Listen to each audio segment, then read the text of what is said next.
নমস্কার, আমি আভা সেনগুপ্ত।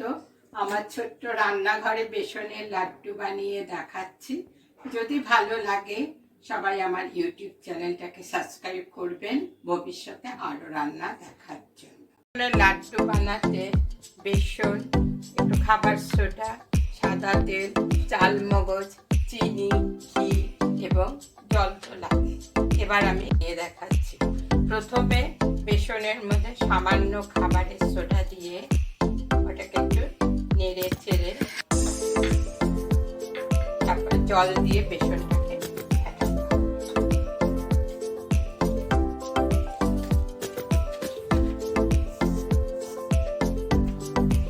এমনভাবে গুলাতে ফাটাতে হবে যাতে এইরকম অতিরিক্ত ভারীও না বা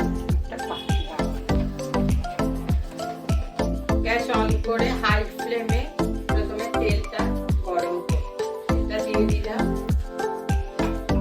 এদিকে আরেকটা গ্যাসে জল দিলাম শিরা বানাবার জন্য। দিয়ে দিচ্ছি খানিকটা চিনি, পরিমাণ মতো চিনি দিতে হবে, যে যেমন মিষ্টি খায়। আমি চিনিটা দিয়ে দিলাম। এদিকে শিরাটা হতে থাকবে, মাঝে মাঝে একটু নেড়ে দিতে হবে।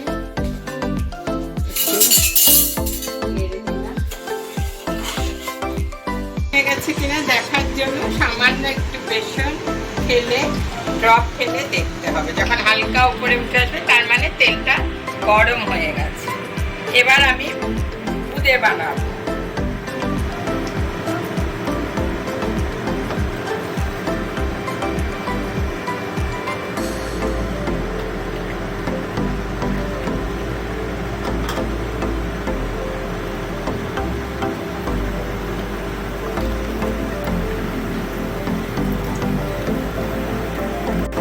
কমিয়ে দিয়ে আমি বুঁদেগুলোকে তুলে নিচ্ছি। এইরকম খুব লালও না, তুলে নিচ্ছি। প্যান গরম করে তাতে ঘি দিয়ে ঘিটা গরম করে তার মধ্যে চালমগজটা একটু ভেজে নিই। চালমগজটা ভেজে নিলাম একটু ঘি। চালমগজ খুব ফটফট করে ফুটে ওঠে, একটু সাবধানে করতে হবে। একটু হালকা লালচে হলে হয়ে যাবে। তো হয়ে গেল, দেখুন এরকম। এর মধ্যে আমি এই চালমগজ ভাজাটা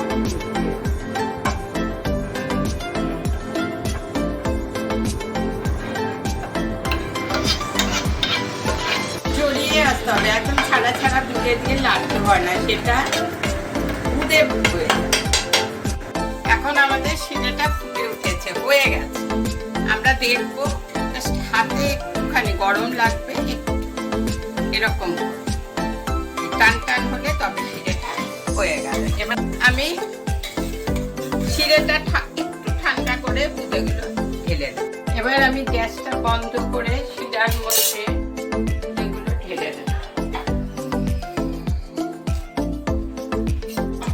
নাড়াচাড়া করে শিরার মধ্যে বেসনের বুঁদেগুলোকে খুব ভালো করে মেশানো হয়ে গেলে মধ্যিখানে এরকম ভাবে জায়গা করে এইভাবে আমি খানিকক্ষণ রেখে শিরা, সমস্ত শিরা যখন ছুটে নেবে তখন আমি ঠান্ডা হলে আস্তে আস্তে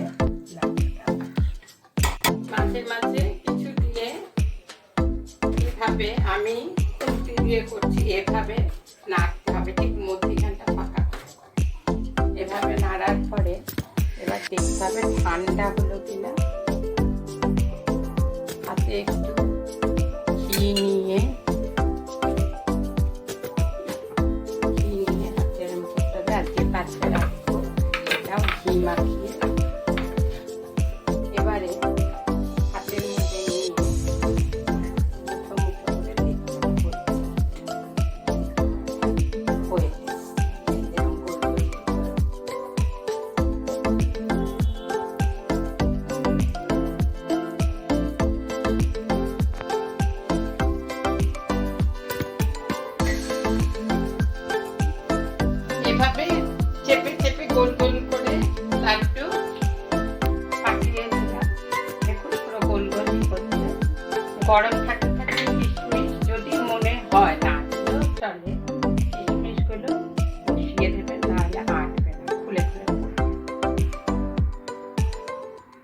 কাজুও দিতে পারেন ফর ডেকোরেশন।